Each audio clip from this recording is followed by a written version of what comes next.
وہ فکر اعلی حضرت ہے. اعلی حضرت رحمت اللہ تعالی علیہ اس نزاکت کو بیان کرتے ہیں اور وہ سمجھ جاتے ہیں سارے ماحول کو. کہتے ہیں میں سمجھ گیا ہوں کہ اگر تم اپنے نبی کریم علیہ الصلوۃ والسلام کی بارگاہ کے مقبول ہونا چاہتے ہو اور اپنے رب کی رحمت کے حقدار ہونا چاہتے ہو تو پھر اس رشتے کی حساسیت کو سمجھو. ذرہ برابر بھی کسی نے ذات مصطفیٰ کے بارے میں بات کی نا، ذرہ بھی، تو فاضل بریلوی نے فرمایا نہ بھئی یہ قابل قبول. فرمایا تمہارا بڑا قریبی بھی ہونا لیکن حضور کے بارے میں بات کرے تو مکھن سے جیسے بال نہیں نکالتے ایسے نکال کے دور کر دیا کرو. شرک ٹھہرے جس میں تعظیم حبیب، اس برے مذہب پہ لعنت کیجیے. تو بھائی یہ اس رشتے کی نزاکت، اس کی حساسیت. ہمارا آج مسئلہ یہ ہے کہ میں نے جیسے شروع میں کہا کہ بہت ساری چیزیں ہمیں آسانی سے ملتی ہیں دینی معاملات میں، تو ہم اس کیفیت کو نہیں سمجھتے. نوجوانوں یاد رکھو، اس مسئلے میں نا حساس ہونا، اس مسئلے کے اندر اس مسئلے کو نازک جاننا، اس پر غور کرنا کہ یہ میرا سب سے قیمتی اثاثہ ہے، یہ میرا سب سے قیمتی سرمایہ ہے، اس پر میں کسی قسم کا کمپرومائز نہیں کر سکتا. صحابہ کرام علیہم رضوان میں سے نازک اور نرم ترین طبیعت ہے جناب صدیق اکبر کی. حضرت فاروق اعظم رضی اللہ تعالیٰ عنہ کے مزاج کے اندر جلال ہے، لیکن سیدنا ابو بکر صدیق رضی اللہ تعالیٰ عنہ کی طبیعت بڑی حلیمی ہے اور بڑی مٹھاس ہے اور بڑا پیار ہے. ان کے والد ایک دن شکایت لے کے آئے، عرض کی یا رسول اللہ ابو بکر صدیق نے تو مجھے مارا ہے. بہت سارے لوگ کھڑے تھے، جناب صدیق اکبر بھی تشریف فرما ہے، گردن جھکی ہوئی ہے. تو محبوب کریم نے گویا فرمایا ابو بکر آپ نے مارا ہے، لوگوں کو تو اس کا یقین ہی نہیں آ رہا آپ نے مارا ہے. تو حضرت صدیق اکبر نے اسی حساسیت کو بیان کیا. عرض کی یا رسول اللہ میرے ٹکڑے بھی کر دیتے میں سی نہ کرتا جنہوں نے آپ کے بارے میں بات کی. آپ کے بارے میں کمزور جملہ کہا ہے، یہ تو شکر کرے میرے ہاتھ میں تلوار نہیں تھی، ورنہ آج وہ رنگ غالب آتا کہ ہمیں ہر چیز سے بڑھ کر مدینے والے محبوب پیارے. جب تک مومن کے ایمان کا یہ معیار نہیں بنتا، میں اس بات کا قائل نہیں ہوں کہ آپ نے میلاد شریف کی بزم رکھی اور آپ نے کہا میں نے چاول کھانے کا آرڈر دے دیا ہے. میں نہیں قائل اس کا. ہم تو دیہاتی لوگ ہیں، ہم تو وہ چاول بھی پہلے جا کے دیکھتے ہیں جو میلاد پہ پکائے جائیں گے. ہاں ہم تو کوشش کرتے ہیں جو جس نے محفل میلاد سجائی ہے، جو بڑا ہے، جو سربراہ ہے، وہ کوشش کرے کہ دریاں بھی اپنے ہاتھوں سے بچھائے. اس لیے کہ یہ حضور کے میلاد پاک کی بات، اس کے تو لمحے لمحے کا آپ کو ذائقہ لینا ہے، سرور لینا ہے. رشتہ ہی بڑا نازک ہے. مجھے بتلائیے نا، آپ جب ہمارے گھروں میں تقاریب ہوتی ہے تو کیسا ہوتا ہے؟ کہہ دیا ہے، بول دیا ہے، کوئی کر دے گا، یوں ہوتا ہے. ایک ایک چیز کا لحاظ، پاس، توجہ، محبت، خلوص، اور جب سب سے زیادہ قریبی رشتہ ہی مدینے والے محبوب کے ساتھ ہے. اس ذوق کو آپ لائیے، اس ذوق کو آپ اس مزاج کو لائیے اپنے ماحول کے اندر کہ آپ کی طلب، آپ کی تڑپ، آپ کی اقتناط وہ ہے نا جو آپ محفل میں سنتے ہیں. اور اللہ خیر کرے میلاد شریف آ گیا ہے، نعتیں بھی سنیں گے، ساتھ ساتھ شکوے بھی کریں گے، فلاں کا یہ ریٹ ہے، یہ بھی ہم کریں گے، سارے کام ہوں گے. تو بھائی آپ نے ریٹ کیوں اس چیز کا بنایا؟ کیوں ریٹ؟ جو چیز منڈی میں بکے گی نہیں، خود ہی کوئی نہ بیچے گا. آپ خریدتے ہیں تو کوئی بکتا ہے نا. آپ ان سب کو چھوڑ دیں جو بکتے ہیں تو معاملہ ٹھیک ہو جائے گا. آپ نے چیزوں کے ریٹ، وہ آپ کو اتنی احادیث آپ کے خطیب صاحب سنا رہے ہیں، جمعے والے دن آیات کی تفسیر بیان کر رہے ہیں، لیکن جو کہ وہ فیمس نہیں ہے نا زیادہ، ان کا وہ زیادہ چینل نہیں چلتا ہوگا، اس لیے توجہ نہیں ہے. خدا کے بندو آپ اس بات کو سمجھو کہ جب آپ اس ماحول کے اندر اس طرح کی دنیا داری اور اس طرح کا کمرشل سسٹم لے آئیں گے تو روحانیت کہاں رہے گی؟ وہ ذوق کہاں رہے گا؟ مجھے ایک صاحب نے کہا، ایک نعت خواں کو بلایا تھا ایک صاحب کو، تو کچھ ان کے ساتھ طے ہو گئی بات اتنی رقم لیں گے. تو وہ بتایا کسی شہر کا تھا لیکن جانا ساتھ کسی گاؤں میں پڑا, تو وہ تو اڑ گئے, کہنے لگے تم نے تو یہاں کا کہا تھا, آگے جانا ہے تو ریٹ نیا طے ہوگا. تو میں نے ان سے کہا وہ بیچارہ خود بھی تکلیف میں ہے اور تمہیں بھی تکلیف دے رہا ہے, کاش وہ حضور کے ذکر خیر کی نیت سے جاتا تو اس کا ذہن یہ ہوتا اگر چند قدم اور چلنا پڑے گا تو جہاں جہاں سے چل کے جاؤں گا ساری جگہیں قیامت میں میرے ایمان کی گواہی دیں گی. عدم سے لائی ہے ہستی میں آرزو رسول, دیکھو نا کہاں کہاں لیے پھرتی ہے جستجو رسول. اور عجب نظارہ ہو میدان حشر میں بے دم کہ سب ہو پیش خدا اور میں روبرو رسول صلی اللہ تعالی علیہ وسلم. تو اس کو ذوق بنائے حضور کی محبت کو, اس کے ساتھ اپنی قلبی وابستگی رکھیں.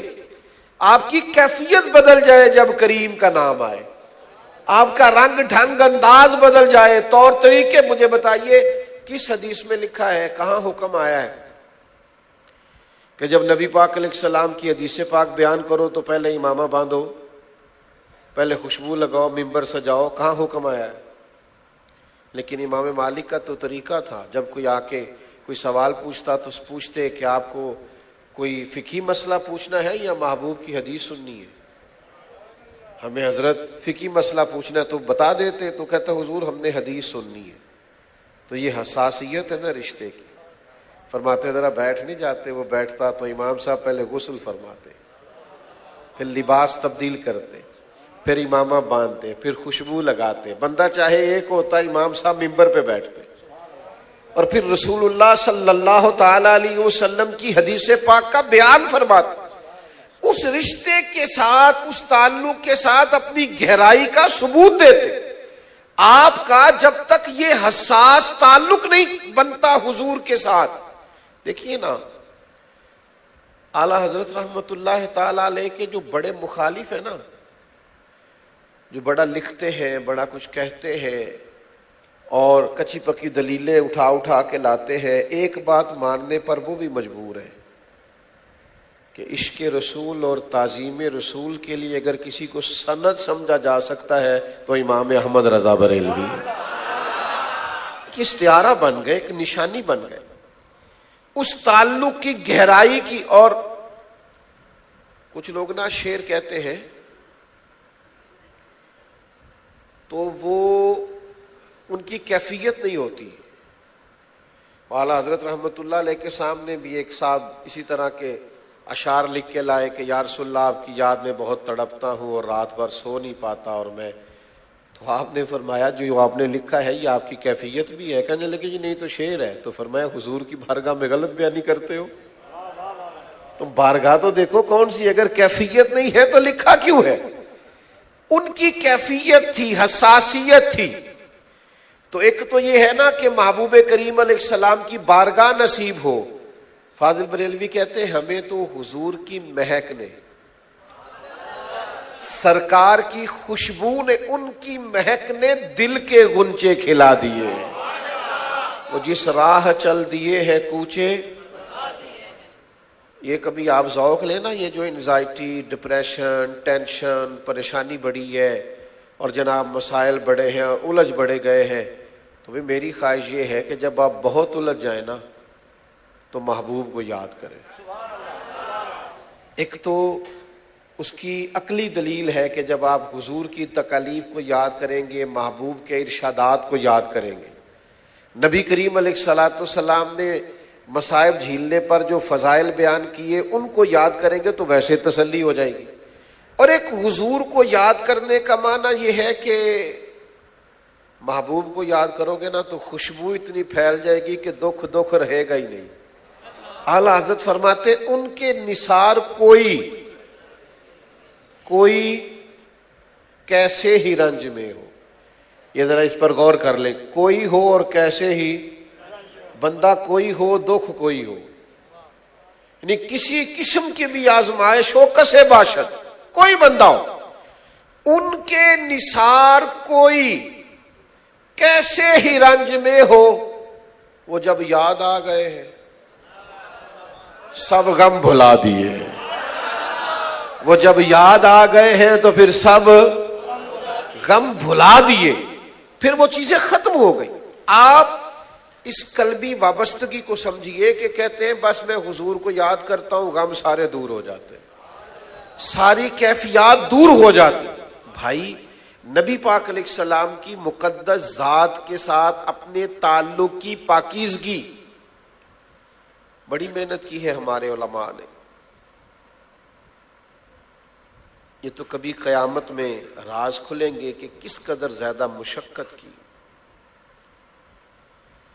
سنت اور شریعت کو پھیلانے میں اور اس پر عمل کرنے میں اور اس کی ترویج و اشاعت کرنے میں اور مدارس کے قیام میں اور دینی علوم کی تبلیغ میں اور تدریس میں کس قدر زیادہ محنت کی۔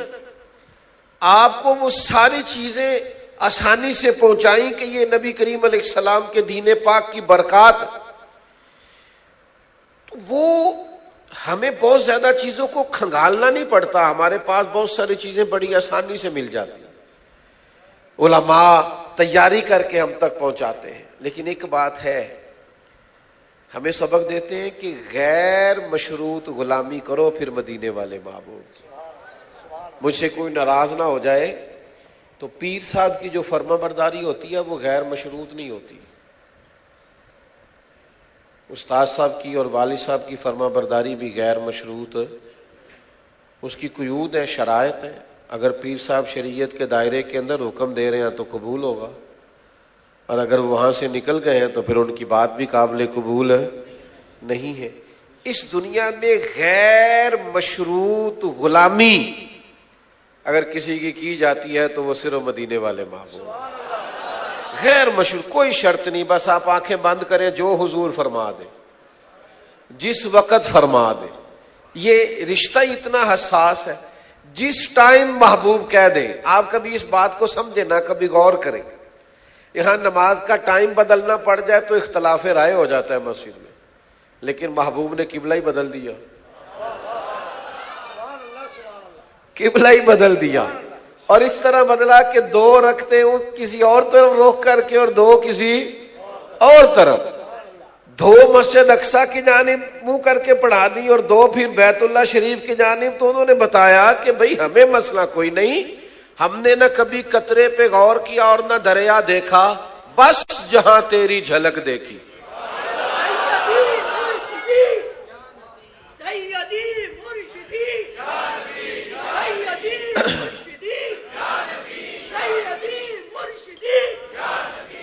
سنیں انہوں نے یہ سبق دیا جو حضور نے۔ ایک دروازہ تھا مسجد نبوی شریف میں، حضور کے زمانہ نور میں خواتین بھی آیا کرتی تھی، اس دروازے سے گزرا کرتی تھی۔ حضرت عمر فاروق رضی اللہ تعالیٰ عنہ نے بعض وجوہات کی بنیاد پر، حکمت کی بنیاد پر خواتین سے یہ کہا کہ آپ نہ آیا کریں۔ اب سرکار نے فرمایا کہ بھئی اس دروازے سے نہ گزرا کرو، یہاں سے خواتین گزرتی ہیں۔ اب وہ وجہ ختم ہو گئی، سبب ختم ہو گیا، چونکہ اب عورتیں گزرتی نہیں تو مردوں نے بھی آنا شروع کر دیا۔ آپ نے سمجھنا ہے بات کو۔ حضرت عبداللہ ابن عمر زندگی بھر وہاں سے نہیں گزرے،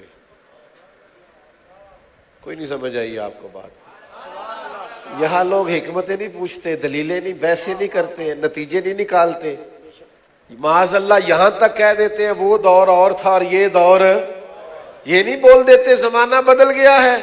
حالانکہ زمانہ کیسے بدل سکتا ہے؟ قیامت تک اور قیامت کے بعد بھی زمانہ مدینے والے محبوب کا ہے۔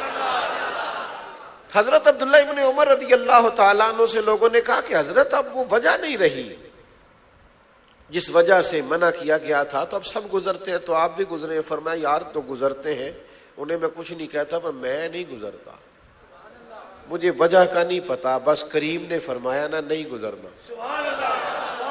تو ختم ہو گئی بات۔ ہم نے نہیں گزرنا، ہمارا بھی ایک رنگ ہے، ہماری بھی ایک کیفیت ہے، ایک ذوق ہے، ایک مزاج ہے نا، پر نہیں گزرنا تو لہذا ہر جگہ آنکھیں کھول کے نہیں رکھنی چاہیے، حضور کی غلامی آئے تو بند بھی کرنی چاہیے۔ سب جگہ سوچ سمجھ کے چلا کرو۔ دروازہ رسول آئے نا تو اعلیٰ حضرت کہتے ہیں پھر کے گلی گلی تباہ، پھر ٹھوکریں سب کی کھائے کیوں، دل کو جو عقل دے خدا تو تیری گلی سے جائے کیوں. پھر آپ آنکھیں بند کریں, پھر غلامی کریں, پھر محبوب کے دروازے نور پر آ جائیں, پھر لے تو لا اللہ نہیں, پھر آگے پیچھے نہیں, پھر اگر مگر نہیں. اپنے آپ کو اس ذوق والا بنائے کہ بس حضور کی بات آ گئی, ختم ہو گیا سارا کچھ. نبی کریم علیہ السلام کا ارشاد آ گیا, بات سمٹ گئی. یہ معیار, یہ حساسیت اس رشتے کے اندر پیدا کرنے کی ضرورت ہے. آپ یقین کریں, میں ملت کے جوانوں کو جانتا ہوں, میں نے ایسے بھی لوگ دیکھے ہیں, اگرچہ چونکہ میں داڑھی پگڑی والا ہوں تو اللہ ماشاءاللہ میری طرح کے بعض لوگوں کا دعویٰ ہوتا ہے کہ شاید سارا دین پر میں ہی عمل کرتا ہوں, لیکن میں نے بغیر داڑھی والوں کو بھی مدینے کی یاد میں روتے ہوئے دیکھا. میں نے چڑھتی جوانی اور ابھی شعور کی وہ پختگی نہیں لیکن دعائیں کراتے دیکھا ہے کہ دعا کریں کہ مجھے بھی بارگاہ میں اللہ باریابی نصیب کرے. اس طرح کے کئی بے موسم پھل زندگی میں دیکھے ہیں. یہ محبت ہے اس طرح کی, یہ آ جاتی ہے, یہ تو گرویدہ بنا لیتی ہے, یہ تو اپنا رنگ دکھاتی ہے. اس کیفیت کو سمجھیں. میں نے جمعے والے دن اپنے دوستوں سے ایک مطالبہ کیا, آپ سے بھی کر لوں. چلیں آپ کا نہیں ارادہ, نہیں کرتے کوئی اور بات کر لیں, رہنے دیتے ہیں. آپ مطلب اس ذوق سے بولے ہی نہیں آپ. میری خواہش ہے کہ ہر بندہ نا 12 میلاد سے پہلے ایک نعت شریف ضرور یاد کرے. مشکل کام بتا دیے, ایک نعت شریف. سور میری بھی کوئی نہیں, میں بھی خاصا بے سرا ہوں, یعنی مجھے بھی لے میں نہیں پڑھنا آتا. نہیں, ہر آدمی کی آواز نہیں ہوتی, لیکن حضور کی ثنا خوانی کے لیے آواز کی نہیں پیار کی ضرورت ہے. آپ حضور کی نعت سارا میلاد شریف ایک یاد کر لیں. اعلیٰ حضرت کی کوئی سی نعت, یا مولانا استاد زمن مولانا حسن کی رحمت اللہ علیہ کی کوئی نعت یاد کر لیں, کسی بھی مستند شاعر کی آپ, لیکن ایک نعت آپ کو آئے. اور فاضل بریلوی کی کریں گے تو پھر تو ذائقہ ہی کچھ اور ہے. واہ کیا جود و کرم ہے شاہ بتا, آپ کو تو آتی ہے ماشاءاللہ. نہیں سنتا ہی نہیں. اچھا یہ دیکھو ذرا انداز دیکھو کیسا ناز والا, کہتا ہے میں تو مالک ہی کہوں گا. کہتے ہیں میں تو مالک ہی کہوں, کیونکہ ہو مالک کے حبیب, یعنی محبوب و محب میں نہیں میرا تیرا, یعنی محبوب و محب میں نہیں. آپ پورا میلاد کا مہینہ پڑھیں نا, سارا دن نعت آپ پڑھیں گے تو انشاءاللہ آپ کے بچے بھی پڑھیں گے. جس چیز کا نا زیادہ گھر میں ذکر ہوتا ہے, بچوں کے لبوں پہ بھی وہ بات آ جاتی ہے, چڑھ جاتی. حساس رشتہ ہے, اس کی نزاکت کو سمجھیں, محبوب کے ساتھ اپنے تعلق کو مضبوط کریں. موبائل رکھے ہوئے نا ماشاءاللہ سے, رکھے میں نہیں منع کرتا, ایک تسبیح بھی رکھ لیں ساتھ. موبائل ہاتھ میں ہو تو چلتا رہتا ہے نا, تسبیح ہوگی تو وہ بھی چلے گی, جب چلے گی تو درود شریف پڑھا جائے گا انشاءاللہ تعالی. لیکن تعلق بنائیں, رشتے کو مضبوط کریں. اس غلامی کی, میں نا اپنے شہر سے نا ایک دفعہ ایک محفل میں جانے کا اتفاق ہوا, تو میں نکل رہا تھا, 2-3 لوگ ساتھ تھے, تو گاڑی کی طرف میں بڑھ رہا تھا تو پیچھے سے ایک شخص نے آواز دی, او میلادیو. میلاد کی محفل تھی نا,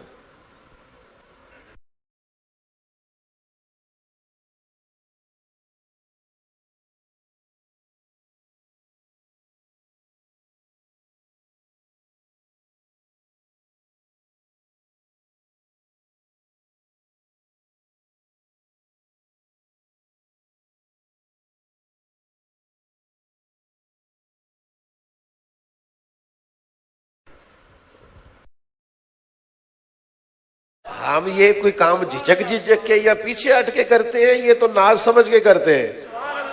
ایک دفعہ اور کہے, وہ پھر کہنے لگا میلاد والوں. میں نے کہا یار مجھے مزہ بڑا, ایک دفعہ کبھی اور کہہ دینا. تو ہمارا رنگ تو دیکھنا. میں نے کہا کہ ہمارے امام نے ہمیں یہ 2-4 دن کا تو مشورہ ہی نہیں دیا, ہمارا پروگرام ہی بڑا لمبا ہے. انہوں نے ہمیں کہا حشر تک ڈالیں گے ہم, حشر تک ڈالیں گے ہم پیدائش. اللہ کرے اب جو چوپ ہیں ان کو بھی میں دعا دیتا ہوں کہ میلاد شریف آ گیا ہے، نعت یاد ہو جائے ان کو. ایک دفعہ کہہ دیں حشر تک ڈالیں گے ہم.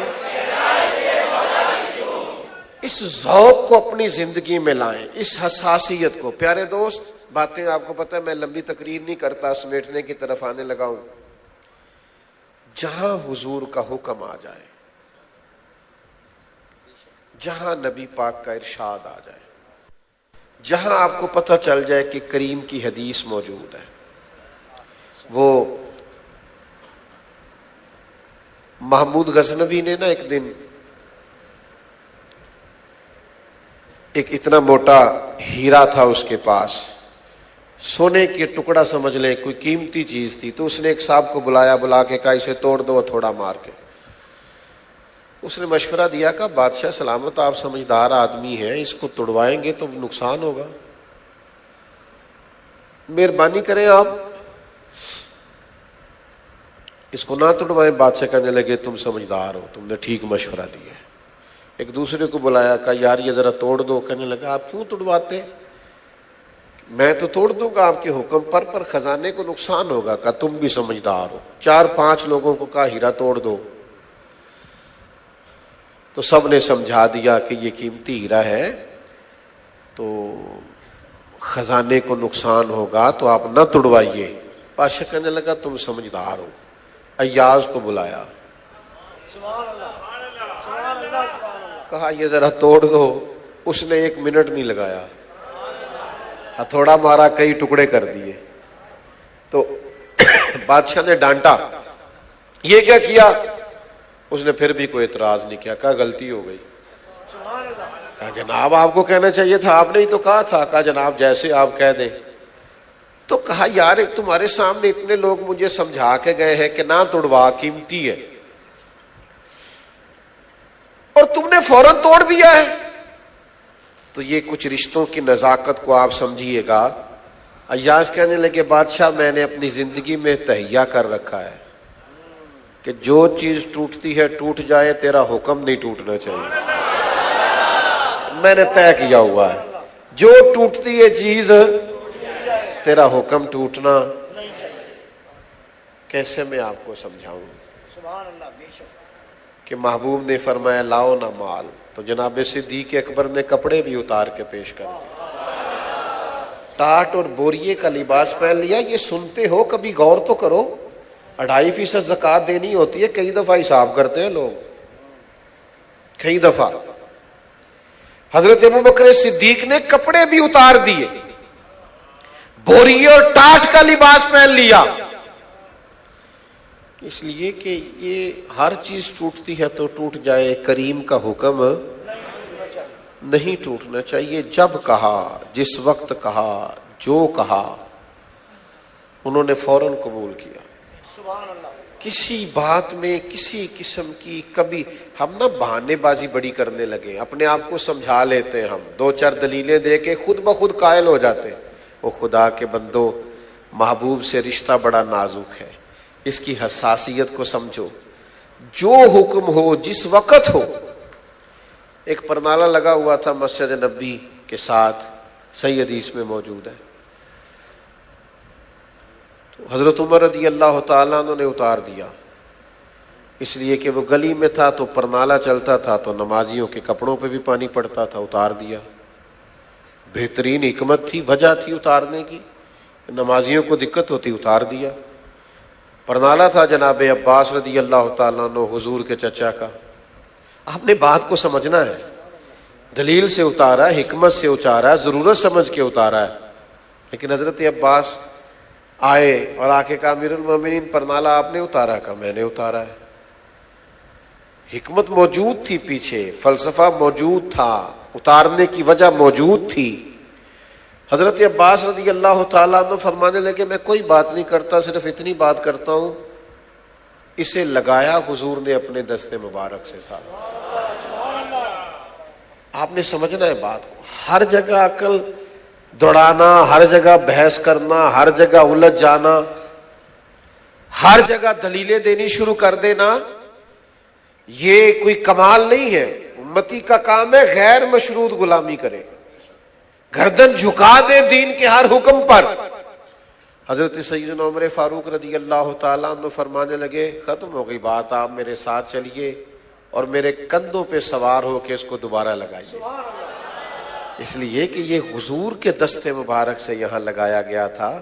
میرے عزیز, جب تک ہم دین کے ہر معاملے میں, ہمارے بزرگوں کا جو تقوی مشہور ہے نا, ہمارے مشائخ جو متقی ہوتے تھے تو اصل میں وہ حساس ہوتے تھے, ہر سنت پر پہنچ کر عمل کی کوشش کرتے تھے. اور یہ ان کی صرف لوگوں کے سامنے نہیں ہوتا تھا, ان کی تنہائیاں بھی اتنی ہی پاکیزہ تھیں اللہ کے فضل اور توفیق سے. وہ کوشش کرتے تھے کہ محبوب کریم علیہ السلام کے ساتھ جو ان کا تعلق ہے وہ مضبوط رہے. ہم نے نا آج شرعی معاملات کے اندر رخصت ڈھونڈنی شروع کر دی. ہمیں کہیں نہ کہیں کسی نہ کسی گنجائش کی ضرورت ہوتی ہے. آپ مجھ سے ناراض نہ ہوئیے گا, ہم بہت ساری جگہوں سے اس لیے بھی مسئلہ پوچھتے ہیں کہ کہیں سے کوئی گنجائش نکل آئے. ایسا نہ کریں. آپ کو واضح ارشادات مل گئے اللہ رسول کے, اب آپ آئیے غلامی کیجیے, اسے قبول کیجیے. ہر چیز اگر نفس کی خواہش کے مطابق لے کے چلیں گے تو پھر تو ایک ایسا وقت آتا ہے کہ قرآن مجید کہتا ہے کچھ لوگ معاذ اللہ نفس کی خواہش کو خدا بنا لیتے ہیں. پھر بہت بات آگے نکل جائے گی. میلاد مبارک کا سارا مہینہ نعت شریف پڑھ کے گزارے, درود پاک پڑھ کے گزارے. میں نے ایک دفعہ پہلے بھی مشورہ دیا تھا, پھر دیتا ہوں کہ بڑا پاکیزہ لنگر ہوتا ہے جو میلاد پہ پکتا ہے, تو اللہ خیر کرے گا نعت خاں صاحب بھی وہی کھا لیں گے, میری طرح کے خطیب صاحب کو بلائیں تو وہ بھی وہی کھا لیں گے, اس لیے کہ سارے ہی حضور کے میلاد شریف پہ آئے گے.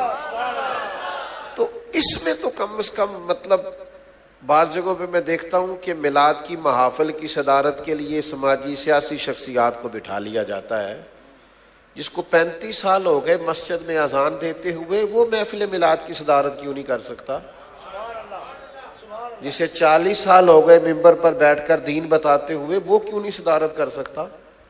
یہ بھی آپ نے پیسے والے اور نوٹ والے کے ہاتھ میں دے دیا.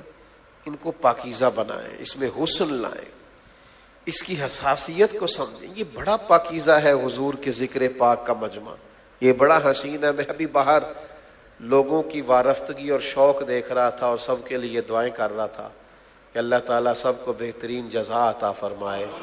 میرے عزیز, یہ محبتیں, یہ پیار, آپ یقین کریں کائنات میں سب ملتا ہے پر یہ رنگ نہیں ملتے, یہ نہیں ملتے. یہ اللہ کی توفیق ہے کہ اس طرح سے لوگوں کا جمع ہونا اور اس طرح ذکر پاک میں شامل ہونا, یہ اس عادت بزور بازو نیز آپ کی خدمت میں عرض کروں گا.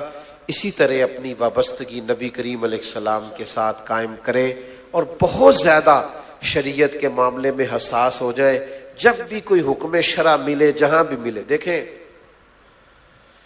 اعلی حضرت رحمت اللہ تعالی علیہ جس زمانے میں تبلیغ فرما رہے تھے نا, انگریز کی حکومت تھی اور ہندوؤں کی کثرت تھی, لیکن وہ شریعت کے معاملے میں اتنے حساس تھے کہ کسی نے مسئلہ پوچھا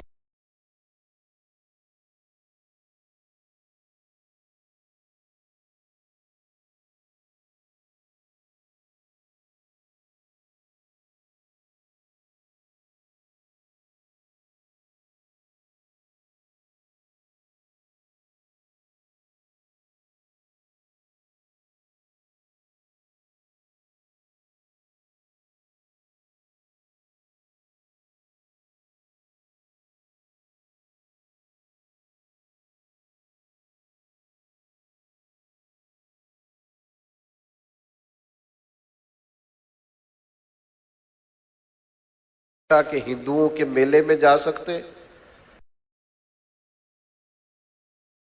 اپنے آپ کو مضبوط کریں.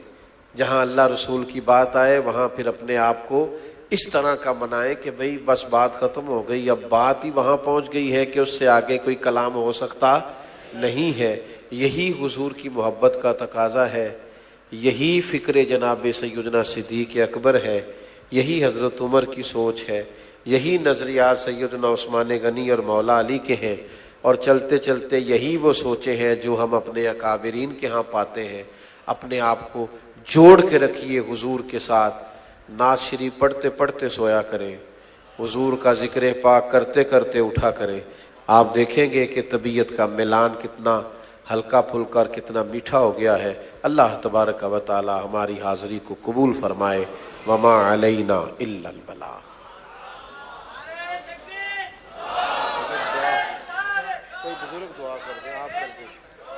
اللہم صلی علی سیدنا و مولانا محمد معدن الجود والکرم وآلہ وصحبہ وبارک وسلم۔ اللہ تعالی ہم سب یہاں جمع ہوئے، ہمارا جمع ہونا قبول فرمانا۔